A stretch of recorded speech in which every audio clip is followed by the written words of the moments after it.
cans that we actually have out in circulation. There was a difference in the way that things got accounted for with regards to recology, and there may or may not have been a mistake when rate study information was passed on.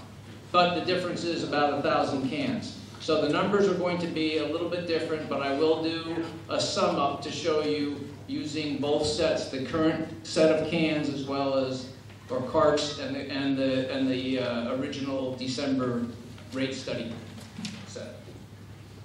Now, you may say, geez, that's interesting. How many cans are we talking about? You said 1,000. Well, and how were they distributed? Well, you'll see the numbers that are up there. So when the rate study was done, there was a series of communications to a consultant who did rate analysis, and they'd gotten numbers.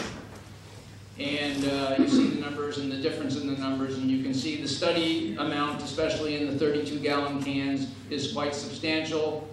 Fortunately, many of those 32-gallon cans turned into 64-gallon cans, and some even became 96-gallon cans, and so you see those numbers have actually gone up. So the rate options are these, and I'm going to present three. These are the rates that were sent out March 28th. They're very similar to the rates that were discussed in December, with the exception of the 20-gallon can level was substantially higher. So these represent essentially a 59% rate increase. However, when people talk about the rate increase percentage, the percentage is really an analysis on the most common or prevalent cart size, which is the 32-gallon one. So there have been discussions where people said, hey, I got a 96-gallon cart, and you're talking 59%, you must not have a math degree. And so, yes, I would recognize that those numbers are substantially higher at the higher levels. March 16th, there were lower rates that were adopted by the council, and those rates are shown up here. Again, I've made a slight modification in the 20-gallon can, because at that time we had identified a $24 plus some change rate increase result on the 20-gallon can, but because we sent out the notification, it made no sense to actually repeat that number up here because we cannot adopt that number. Okay? Also, both in the previous chart as well as this, you will notice that we've also identified a $5 additional fee associated with the green cans. So right now, your rate charge is going to be $1 for a green can, and then we're putting $5 on top of that. Next. In doing some rate analysis and in considering some of the protest letters that came in and understanding a little bit more of really what can happen on these numbers, I came up with more or less of a hybrid that I would like to propose to my fellow council members, with the reasoning being the following. Somebody at a 36 or 96-gallon level on the old numbers, where it was going to be charged $160, could actually trade in that 96-gallon can and get 3 32-gallon cans, and then ask for 6 free green cans, and actually save money. That would cause a downward movement and some extra dynamics that we don't necessarily need in the process, and actually could end up taking money away from us. So I proposed this for the council to consider. It also has the $5 green can, the $20 20-gallon can at $20. And by the way, I showed on the first chart, but I'll repeat since it's come up in previous meetings. These rates also include that in Atherton we get the normal 2 pickups per year of bulk items, and then there's a fee for any subsequent ones that you'd like. Now, this is going to be very difficult for you to look at, so I'll walk over here. It's difficult for me to see, too. What I've done up here is I've got the different can sizes, okay? Plus green barrels. Then I have the revenue here for the first month, the revenue for the first 6 months, because that's where we are, the revenue for the second 6 months, because if we enact something for July, then we're sitting here and we got 6 months worth of revenue for a total number. Going across, this is the existing allied, quote-unquote, inherited rates. Excuse me, 1731, 25, 2769, etc., up to 8218. The revenue from that is $639,186.06 with the number of cans that we have. And if we don't do anything, we'll get that same amount, bringing us to about $1.3 million in revenue to cover our $2.5 million cost. If we enact the rates that were discussed in March,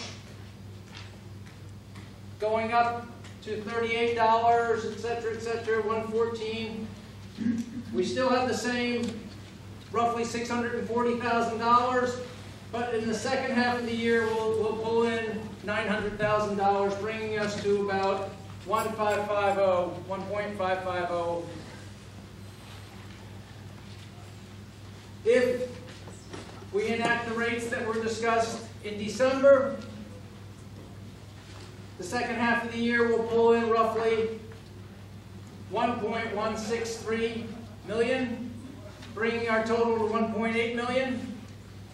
And if we go with the numbers that I had also proposed as an alternative that the council has never seen before, with the logic I presented, hopefully people will think that's sound.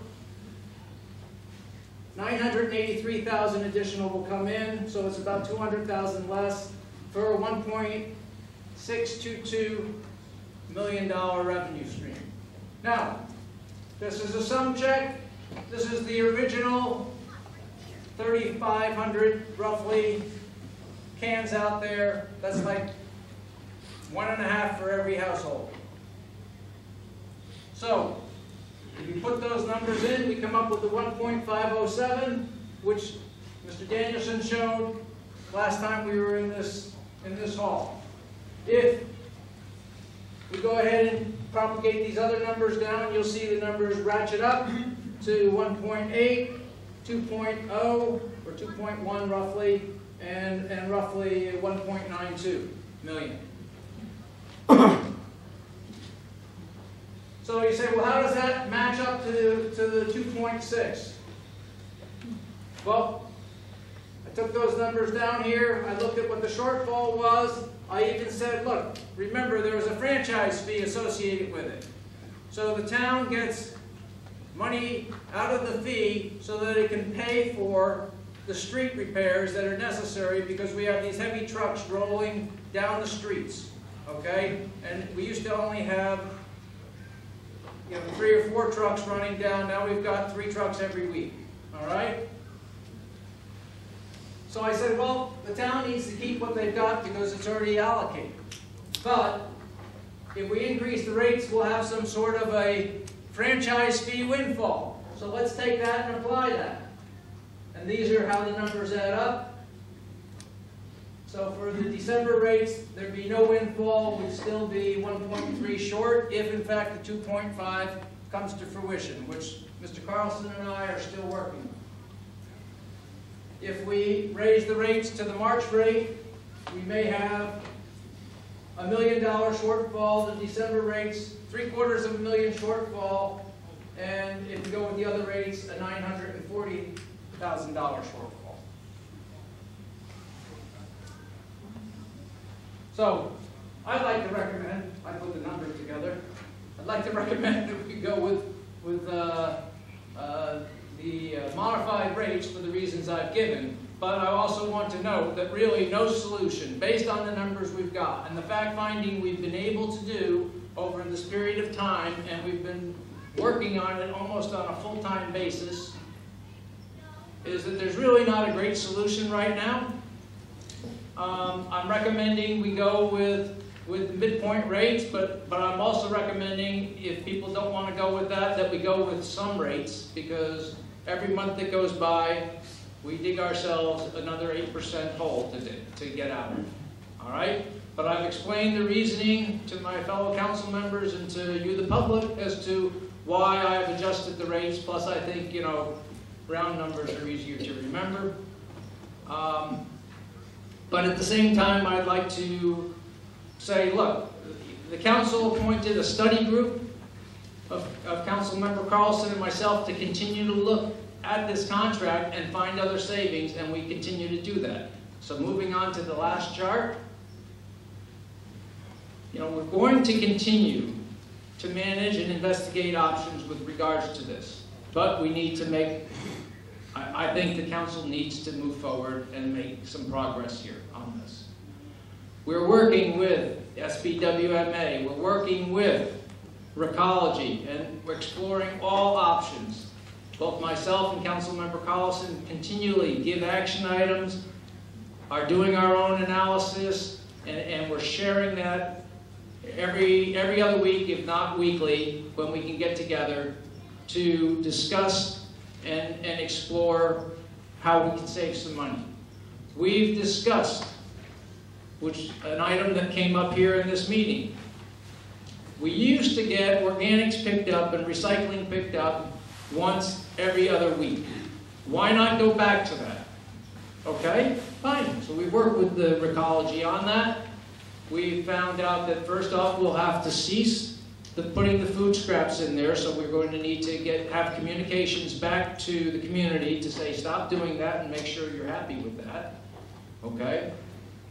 If we were to do something like that, current analysis, and it's very preliminary, says that may save us $160,000 off of our obligation.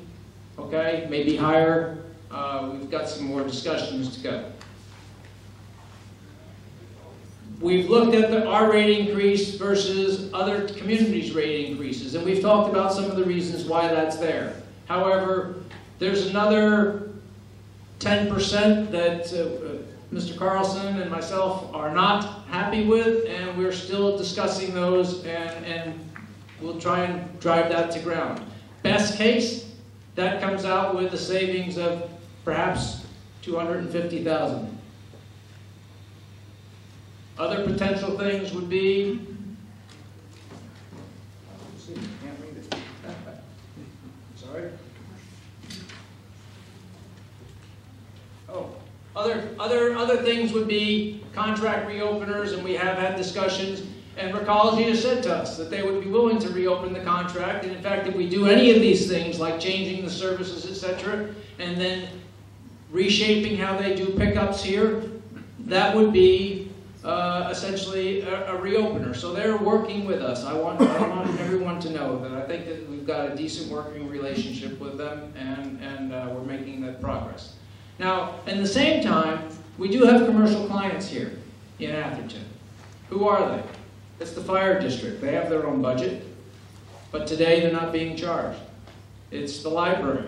They have their own budget, etc. The schools actually, as a matter of fact, have discounted rates from what everybody else is paying. Then there's a circus club. The park has a separate budget. So what we would like to do is review what the rates that we're charging there, notice them, and move ahead with raising the rates for our commercial clients. Also, I hope I have impressed upon everybody that the numbers, especially given the green cans, you know, the costs associated with that and the growth in that area versus the rates that we're paying is not sustainable. So I'm recommending also that the mayor and the city manager agree to, in the fall, action and agenda, putting rate increases, additional rate increases on the agenda so we can move forward, have the hearings, and move forward with increases effective January 1. But I do recommend that because the big issue is the green cans, I recommend that we raise that, and we didn't know the the $19 rate when we set $5 or $5.